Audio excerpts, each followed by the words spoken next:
కావచ్చు.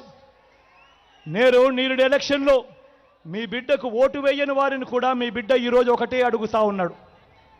మీ బిడ్డ నేడు ఎలక్షన్లో మీ బిడ్డకు ఓటు వేయని వారిని కూడా మీ బిడ్డ ఒకటే అడుగుతా ఉన్నాడు. ఈరోజు రాష్ట్రంలో జరుగుతూ ఉన్నది కులాల మధ్య యుద్ధం కాదు. ఈరోజు రాష్ట్రంలో జరుగుతూ ఉన్నది క్లాష్ వార్ అనేది గుర్తుపెట్టుకోమని కోరుతా ఉన్నా.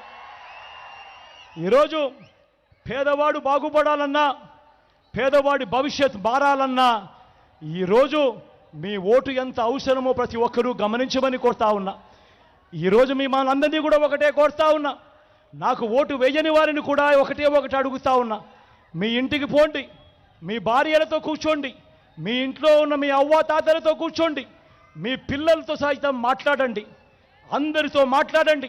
మాట్లాడి ఎవరి హయాంలో ఎవరి వల్ల మంచి జరిగింది, ఎవరు ఉంటే ఆ మంచి కొనసాగుతుంది అన్నదే ప్రతి ఒక్కరూ ఆలోచన చేసి ఆ తర్వాతే ఓటు ఎవరికి వేయాలో నిర్ణయం తీసుకోండి అని మిమ్మల్ని అందరినీ కూడా కోరుతూ, వాలంటీర్లు మళ్ళీ ఇంటికే రావాలన్నా, పేదవాడి భవిష్యత్ మారాలన్నా, లంచాలు వివక్ష లేని పాలన జరగాలన్నా, మన పిల్లలు వారి చదువులు వారి బడులు బాగుపడాలన్నా, మన వ్యవసాయము మన హాస్పిటల్ను మెరుగుపడాలన్నా ప్రతి ఒక్కరూ కూడా ఏం చేయాలి?